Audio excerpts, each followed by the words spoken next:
Imagine walking into a room, and the first thing that grabs you is not a painting, not a piece of furniture, but a cluster of blooming bulbs rising out of a bed of soft green moss like something pulled straight out of a forest floor. No plastic pots, no dry, cracked soil, just clean lines, living texture, and flowers that look like they grew there naturally. That is the entire idea behind repotted bulb displays with living moss. And by the end of this video, you will know exactly how to build one in your own home, what mistakes to avoid, and why this trend is becoming one of the most requested home decor styles of 2026. Before we get into it, if you're someone who actually wants your home to look intentional instead of thrown together, hit that subscribe button and turn on notifications. Because Home Intel breaks down design trends like this one with real information, not fluff, and we are not paid by any plant shop or decor brand to tell you what to buy. Everything here is based on what actually works. Bulb displays are not new. Tulips, hyacinths, daffodils, and crocuses in pots have been a spring staple for decades. What has changed is how people are presenting them. Instead of leaving bulbs in the plastic nursery containers they came in, homeowners and interior stylists are repotting them into decorative vessels and layering the top of the soil with living moss instead of bark chips or gravel. The moss does two things at once. It hides the bare soil so the display looks finished and gallery ready, and it adds a soft, cushioned texture that makes the whole arrangement feel alive rather than staged. In 2026, this has moved beyond a niche florist trick into something regular homeowners are doing themselves. Partly because moss has become far easier to source online, and partly because more people are decorating with a biophilic mindset, meaning they want their homes to feel connected to nature rather than separated from it. What you actually need before you start, you do not need a greenhouse or a horticulture degree for this.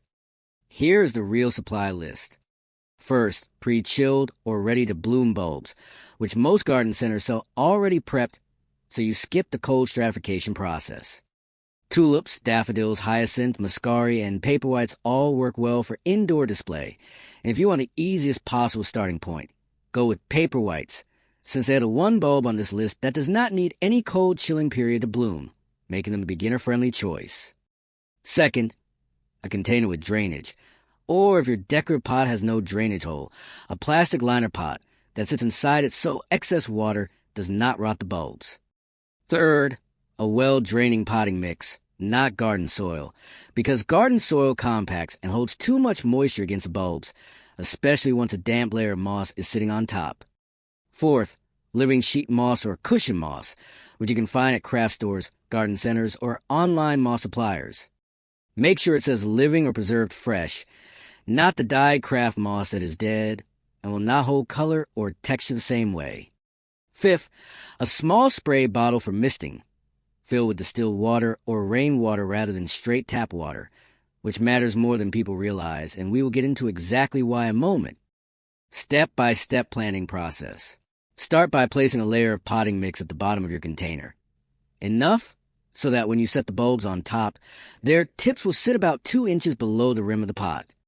Place the bulbs pointed side up, close together but not touching, since bulbs planted close create a fuller, more dramatic display than bulbs spaced far apart the way you would in a garden bed. And because these are forced indoor displays rather than permanent garden plantings, the bulbs do not need room for long-term root expansion the way they would outdoors. Fill in around the bulbs with more potting mix until only the very tips are exposed. Water it in gently so the soil settles around the roots. Now comes the part that makes this whole style work.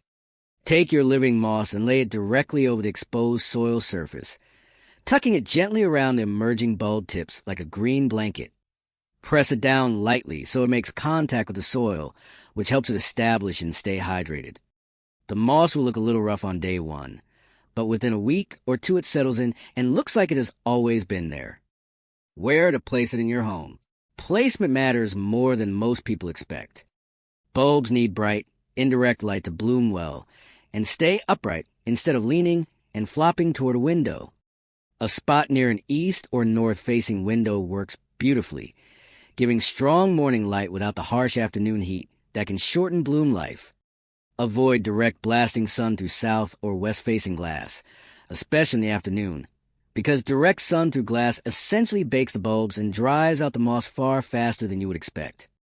As for room placement, this display style tends to have the biggest visual impact in transitional spaces, meaning entryways, dining table centerpieces, or a kitchen island, because these are spots where people pause and actually look closely at what is in front of them.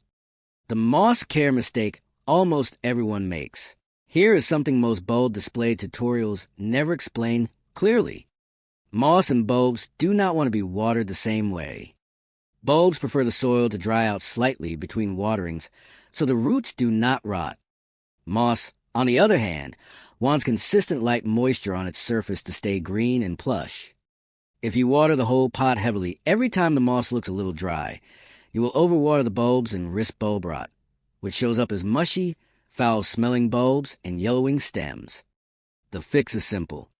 Mist the moss directly with a spray bottle every day or every other day, and make sure you are using distilled water or rainwater instead of regular tap water, because the chlorine and mineral content in most tap water will slowly turn living moss brown over just a few weeks of use. It is a small detail, but it is a difference between moss that stays vibrant for months and moss that quietly dies while you're still watering it. As for the soil underneath, only water it when it feels dry an inch down, which is usually once a week depending on your home humidity. This two-layer watering approach, distilled water on the moss and occasional deeper watering for the soil, is the single biggest reason some people's moss and bulb displays thrive for months, while others turn a mush or brown out within 2 weeks. Choosing the right moss for the right look. Not all moss looks or behaves the same, and picking the right type changes the entire feel of your display. Sheet moss lays flat and gives a smooth, tidy, manicured look, which works well for a more modern or minimalist room. Cushion moss, sometimes called mood moss, has a bumpy, rounded texture that looks more organic and wild, which pairs beautifully with a cottagecore or English garden-style room.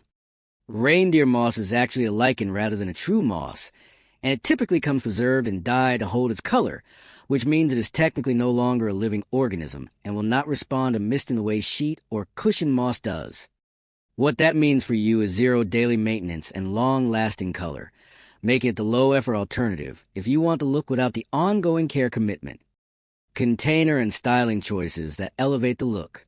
The vessel you choose changes everything about how upscale or casual the final display feels.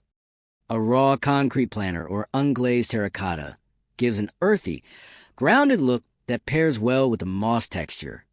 A glazed ceramic bowl in white cream or matte black creates contrast that makes the green moss and bright bulb colors pop even more. For a display that photographs and reads as more designer level, group 3 containers of varying heights together instead of using one single pot, with the tallest bulbs like hyacinths in the back container and shorter bulbs like muscari or crocus in front, creating layers the way a florist would build a centerpiece. How long this display actually lasts. Realistically, most bulb blooms last anywhere from 1 to 3 weeks depending on the bulb type and how warm the room is, with cooler rooms extending bloom life, since heat causes flowers to open and fade faster. The moss, if properly misted with distilled or rainwater, can stay green and attractive for months, which means once the blooms fade you have 2 options. You can gently remove the spent bulb foliage and either compost the bulbs or, if you have outdoor space, plant them in the garden, since forced indoor bulbs rarely rebloom. Well, if you try to force them again indoors, but many varieties can recover and rebloom the following spring once planted outside. Or you can leave the moss bed intact and simply replant fresh bulbs into the same setup for next season, which is exactly how professional stylists keep these displays going year-round with minimal cost since the moss and container are reusable. Common mistakes that ruin the display. The most frequent mistake is using craft store moss that has been dyed and preserved with glycerin, which looks fine on day one but will not hold moisture, will not stay vibrant, and often has a slightly artificial sheen under natural light. Another common mistake is planting bulbs too deep, which delays blooming and can cause the stems to stretch and flop as they search for light. A third mistake, and one that surprises a lot of people, is placing the display directly in the path of an HVAC vent, a drafty window, or a fan running on high. Moss does not have protective waxy coating that most houseplant leaves have, so moving dry air pulls moisture out of it fast, sometimes within hours. Gentle, natural room circulation is good, and actually helps prevent mold on the soil surface.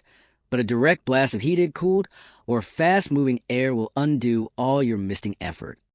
The goal is airflow in the room, not airflow on the moss.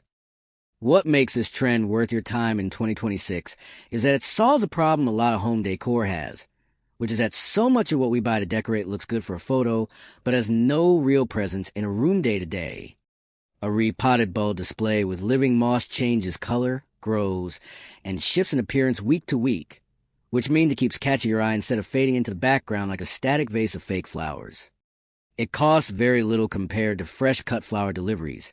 It can be reused season after season, and it brings a level of texture into a home that almost nothing else does as effortlessly.